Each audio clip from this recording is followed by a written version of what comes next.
Pelayanan kesehatan lingkungan di puskesmas. Adakah peraturan perundangannya?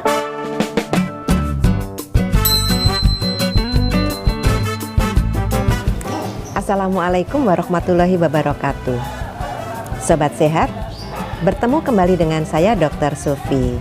Ini adalah video saya yang ke-152 yang akan membahas dasar peraturan perundangan tentang pelayanan UKM kesehatan lingkungan sebagai salah satu jenis pelayanan yang ada dalam SK Kepala Puskesmas tentang jenis pelayanan yang disediakan.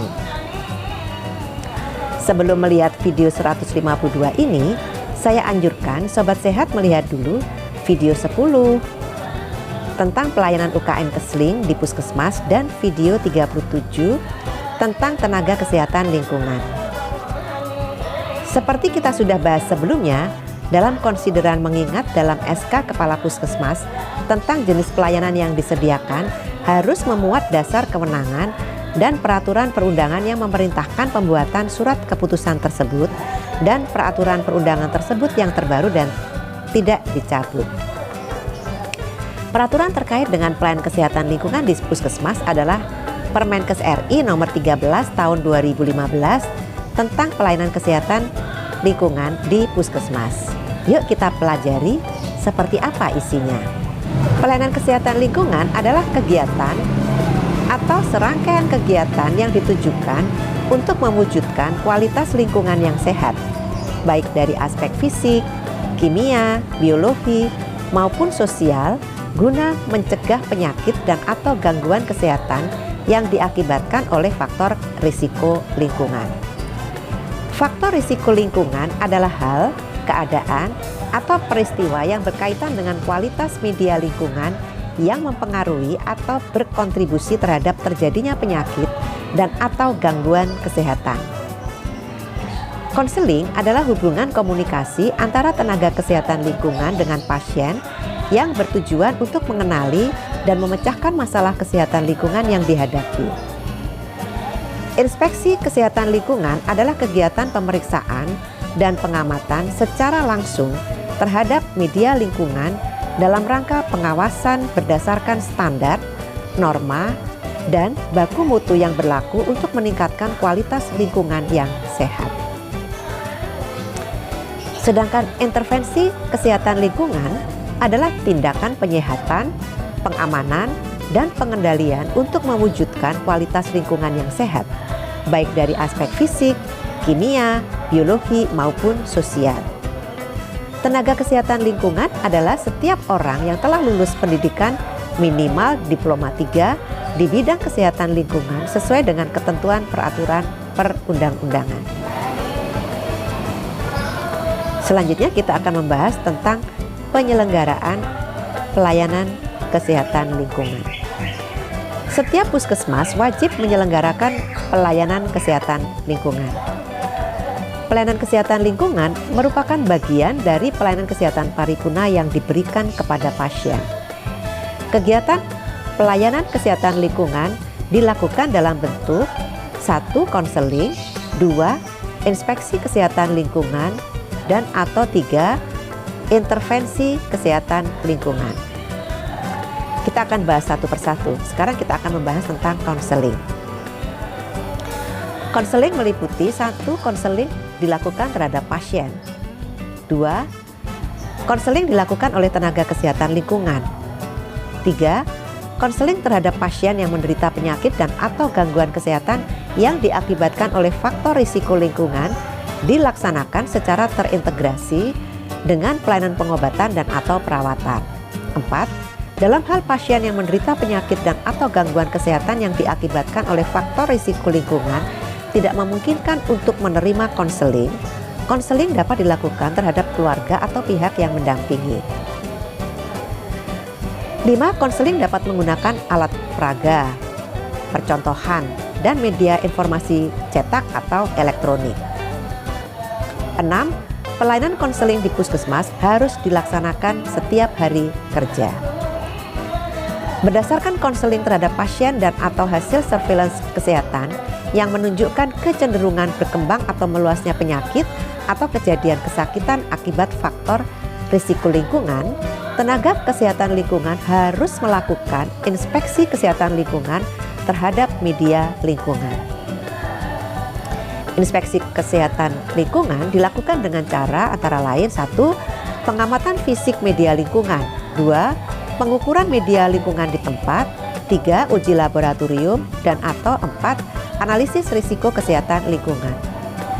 Berdasarkan hasil inspeksi kesehatan lingkungan dapat ditetapkan intervensi kesehatan lingkungan yang dapat dilaksanakan secara mandiri atau bekerja sama dengan pemangku kepentingan dan pihak terkait lainnya. Intervensi kesehatan lingkungan dapat berupa 1. Komunikasi, informasi, dan edukasi, serta penggerakkan atau pemberdayaan masyarakat.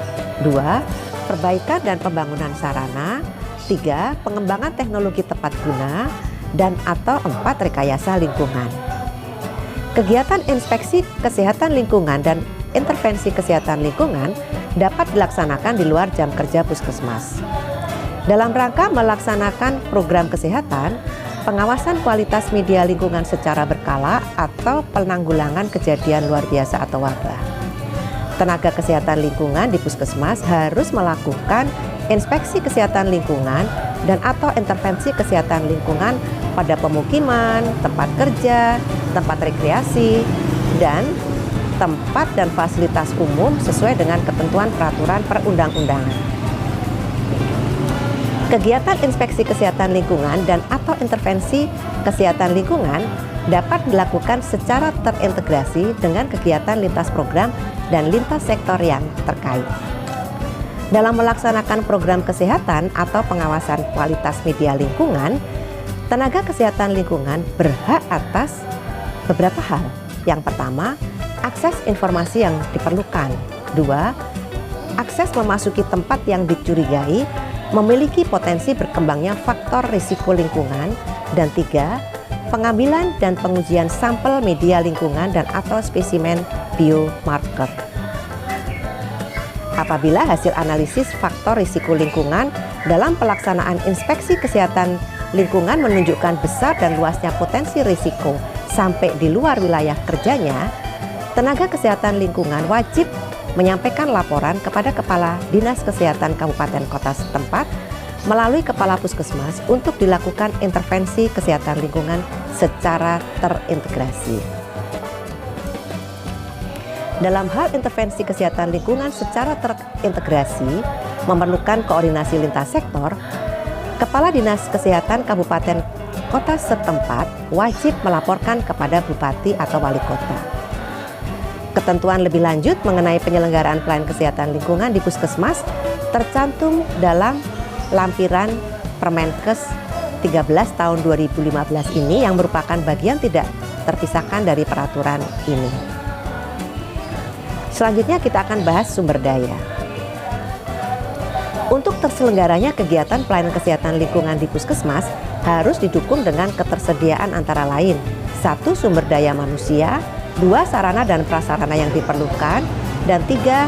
Pendanaan yang memadai. Sumber daya manusia paling sedikit 1 orang tenaga kesehatan lingkungan yang memiliki izin sesuai dengan ketentuan peraturan perundang-undangan. Sarana dan prasarana paling sedikit meliputi 1. Ruang untuk konseling yang terintegrasi dengan layanan konseling lain. 2. Laboratorium kesehatan lingkungan yang terintegrasi dengan laboratorium yang ada di puskesmas. 3. Peralatan yang dibutuhkan dalam intervensi kesehatan lingkungan.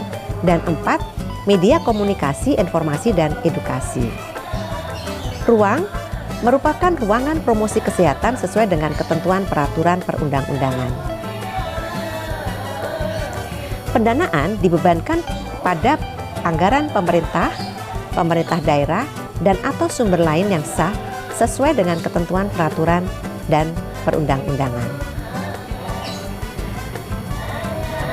Sobat Sehat, sekarang kita akan lanjutkan dengan pemantauan dan evaluasi. Kepala Puskesmas bertanggung jawab untuk meningkatkan mutu pelayanan kesehatan lingkungan di Puskesmas.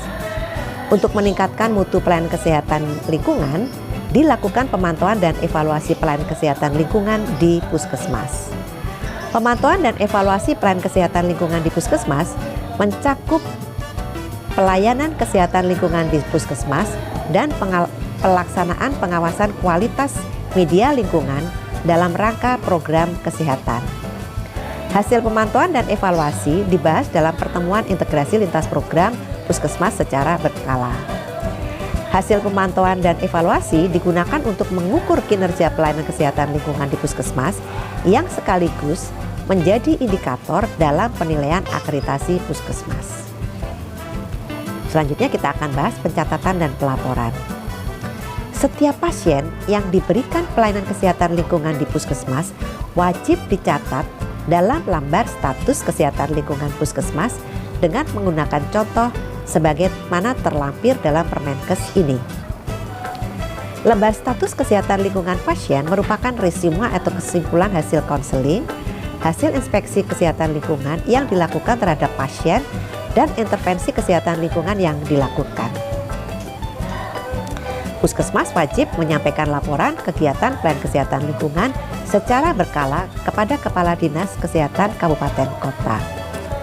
Laporan kegiatan pelayanan kesehatan lingkungan merupakan bahan pertimbangan untuk menetapkan kebijakan kesehatan lingkungan dalam skala kabupaten kota.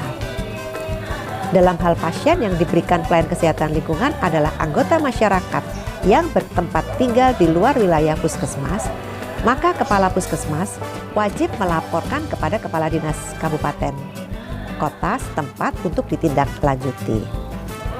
Pencatatan dan pelaporan kegiatan pelayanan kesehatan lingkungan di puskesmas terintegrasi dengan sistem informasi puskesmas sesuai dengan ketentuan peraturan perundang-undangan. Sobat sehat, demikianlah pada video 152 ini kita telah membahas pelayanan kesehatan lingkungan yang mengacu pada Permenkes nomor 13 tahun 2015 tentang pelayanan kesehatan lingkungan di puskesmas. Selanjutnya pada video 153 kita akan membahas lebih dalam tentang pelayanan kesehatan lingkungan yang secara bertahap sesuai dengan lampiran Permenkes RI nomor 13 tahun 2015 tentang pelayanan kesehatan lingkungan di puskesmas. Semoga dengan pembahasan ini kita semua semakin memahami regulasi di puskesmas. Apabila penyusunan SK Kepala Puskesmas sudah tepat, penyusunan pedoman, panduan, dan SOP akan tepat dan sinkron. Sampai di sini dulu ya. Semoga selalu sehat. Wassalamualaikum warahmatullahi wabarakatuh.